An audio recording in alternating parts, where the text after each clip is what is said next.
अस्सलाम वालेकुम नाज़रीन, सकलैन अमान आपसे मुखातिब है। नाज़रीन, आज दिन है 17 अगस्त 2022 का। इस वक्त मैं इस्लामाबाद में फैसल मस्जिद के दामन में जनरल ज़ियाउल हक़ की कब्र के बिल्कुल अहाते में मौजूद हूँ। आज ही के दिन जनरल ज़ियाउल हक़ को बाकायदा इख्तियार में एक हादसे का शिकार हुए और इनकी जो पर्सनैलिटी है वो हमेशा कॉन्फ्लिक्ट का शिकार रही है। किसी के नज़दीक ये हीरो हैं तो किसी के नज़दीक इनका दर्जा विलन का सरकता है। इस वक्त मेरे साथ एक हिस्ट्री के स्टूडेंट मौजूद हैं, एडवोकेट अली साहब। एडवोकेट अली साहब से जानेंगे कि आखिर जनरल ज़ियाउल हक़ साहब का क्या रोल था इस पाकिस्तान की, क्योंकि इन्हें कहा जाता है कि हम लोग न्यूक्लियर पावर में एटमी ताकत हम लोग बने हैं, तो उसमें भी इनका बड़ा अहम रोल रहा है। तो क्या कहेंगे आप जनरल ज़ियाउल हक़ की लाइफ की, अगर मैं बात करूँ, उनकी पर्सनैलिटी की बात करूँ, क्यों इतने कन्फ्लिक्ट का शिकार रहते हैं? देखिए, जिस तरह आपने कहा कि जनरल साहब की जो पर्सनैलिटी है वो एक कन्फ्लिक्ट का शिकार रही है। और जब हम तारीख़ का मुताला करते हैं तो तारीख़ के स्टूडेंट के तौर पे हमें कहीं जनरल साहब एक हीरो नज़र आते हैं तो कहीं दूसरी तरफ एक विलन नज़र आते हैं। अगर हम इनकी पर्सनैलिटी की बात करें तो जनरल साहब जिस तरीक़ा कार के तहत इक़्तिदार में आए, वो तरीक़ा, जो आप उसको चोर दरवाज़ा कहें या आप उसको इक़्तिदार का में आने का एक गैर आइनी तरीक़ा कहें, तो ये बिल्कुल जो है वो हम उसको किसी तौर पर भी सपोर्ट नहीं कर सकते। लेकिन इक़्तिदार में आने के बाद उनका जो दूसरा कारनामा जिसमें उन्हें बुरे लफ्ज़ों में याद किया जाता है, वो ज़ुल्फ़िकार अली भुट्टो साहब के साथ जो सलूक रवा रखा गया, उसके बाद उनकी फांसी।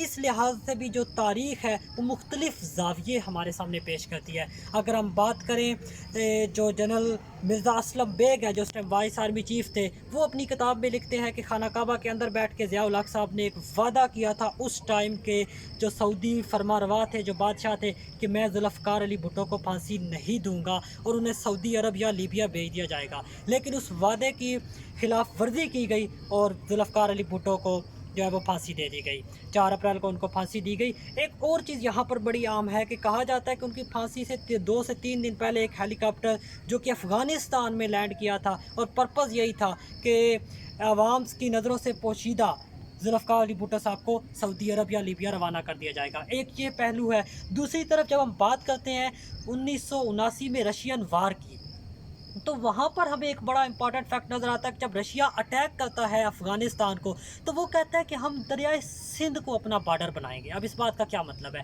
इस बात का मतलब यह है कि वो डायरेक्टली पाकिस्तान को अटैक करने की बात कर रहा है और ये कोई पहली दफ़ा नहीं हुआ। अगर हम 65 में जाके देख लें, अगर हम 71 में देख लें, तो रशिया ने हमारे साथ इस तरह की चीज़ें पहले भी इस तरह की मज़मूम हरकतें की हैं, जिसे हम इसके लिए हम कोई गैर सफारती ज़बान इस्तेमाल नहीं कर सकते। लेकिन एक इंडो सेंट्रिक फॉरेन पॉलिसी रही है रशिया की हमेशा से, और वो चीज़ उस वक्त भी हमें नज़र आ रही थी।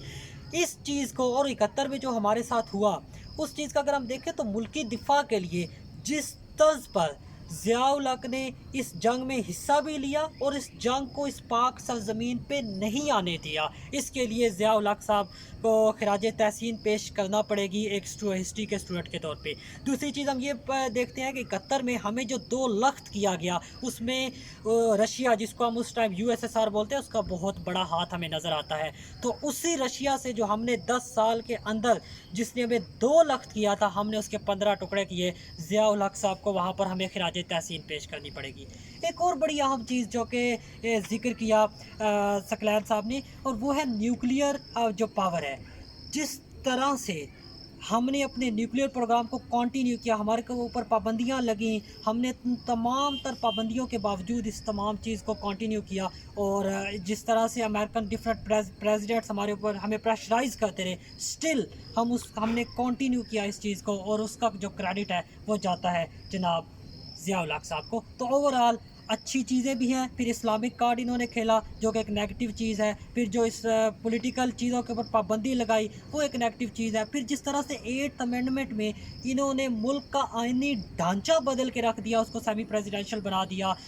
मुख्तलिफ सियासी जो पार्टियाँ हैं उनके ऊपर पाबंदी लगी। फिर आपके जो 1985 के इलेक्शन है, वो बड़े एक अहम मोड़ पर हुए, वो गैर जमाती इलेक्शन थे और ये एक बड़ी नेगेटिव चीज़ थी। तो तारीख़ के अंदर ज़ियाउल हक़ जो है वो, उनको आप एक हीरो के तौर पे देखते हैं और एक विलन के तौर पे भी देखते हैं। और आखिर में मैं यही कहूँगा कि आपको कभी भी पर्सनैलिटीज़ के पीछे नहीं जाना, आपको नज़रियात को सपोर्ट करना है। और नज़रियात के अंदर जहाँ पर एक अच्छी चीज़ आएगी हम उसको सपोर्ट करेंगे, और एक स्टूडेंट ऑफ हिस्ट्री के तौर पे जहाँ पर जिस इंडिविजुअल के साथ एक नेगेटिव इम्पैक्ट या एक नेगेटिव वैल्यू अटैच है, वहाँ पर हम उसे क्रिटिसाइज़ करेंगे। अब मैंने देखा है कि अब रशिया की जो वार थी, जिसमें बाकायदा जनरल ज़ियाउल हक की बदौलत पाकिस्तान भी उस वार का हिस्सा बना जब अफ़गानिस्तान में रशिया ने अटैक किया, तो आप उसको बहुत ज़्यादा डिफेंड कर रहे हैं। आपको नहीं लगता कि हमारे 70 से 80 हज़ार वहाँ पे ऐसे सिविलियंस हैं, हमारे अपने लोग हैं जो पाकिस्तानी वहाँ पे शहीद हुए?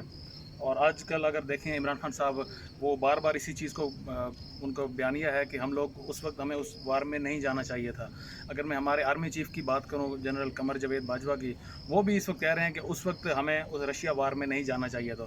तो आपको नहीं लगता कि उस वक्त ये चीज़ नहीं होनी चाहिए थी, हमें उस वार का हिस्सा नहीं बनना चाहिए था, जिसका पाकिस्तान से उस वक्त दूर दूर तक लिंक नज़र नहीं आ रहा था? ये बड़ा अहम मौजू उठाया है आपने।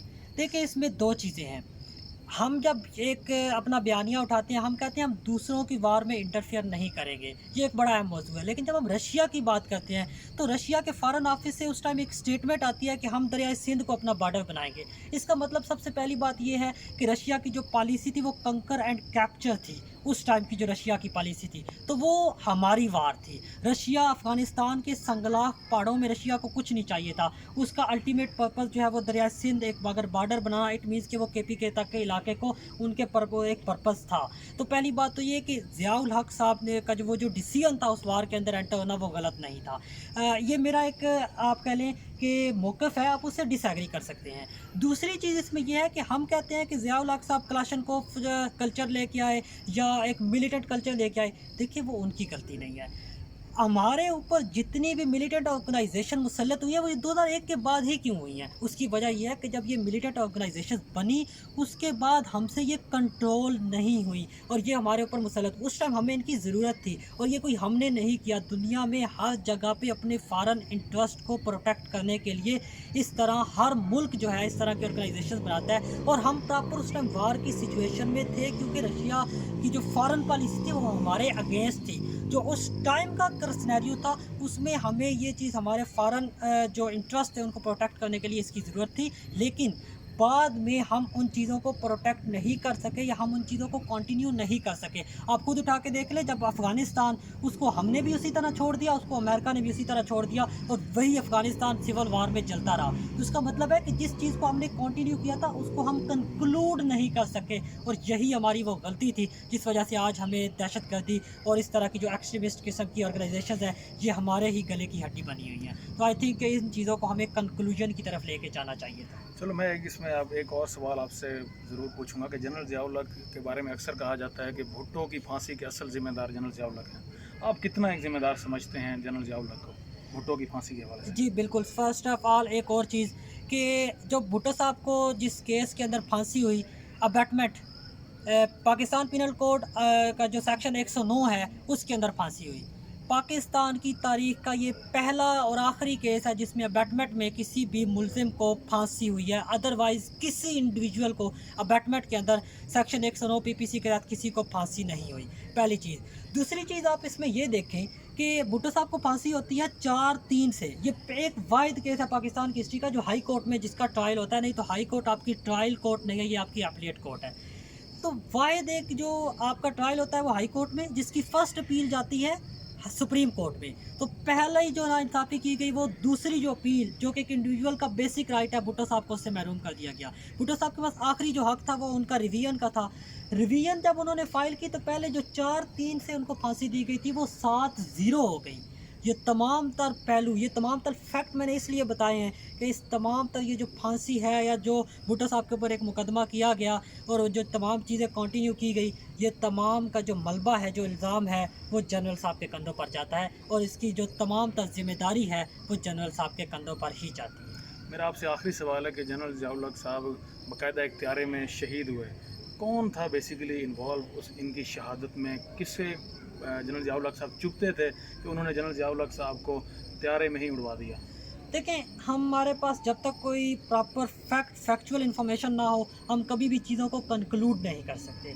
यहाँ पर अगर हम बात करें, मैंने न्यूक्लियर प्रोग्राम की एग्जांपल दी, वो किसके अगेंस्ट था या कौन नहीं चाहता था, ये सबको पता है। इसके अलावा जब वार कंक्लूड होती है और वार में जिस इंडिविजुअल ने साथ दिया उसको किस तरह से साइड लाइन पे करना था, ये चीज़ें बड़ी क्लियर हैं। फिर एक और चीज़ के जो गल्फ़ वार के आसार नज़र आ रहे थे, वहाँ पर इंटरनेशनल डेवलपमेंट बड़ी तेज़ी से चेंज हो रही थी, क्योंकि रशिया उस टाइम टूट रहा था और आपने जो है वो चीज़ों को कंक्लूजन की तरफ लेके जाना था। ये तमाम मैंने हल्के हल्के इशारे दिए हैं मुख्तलिफ वाक़यात को कनेक्ट करने के लिए।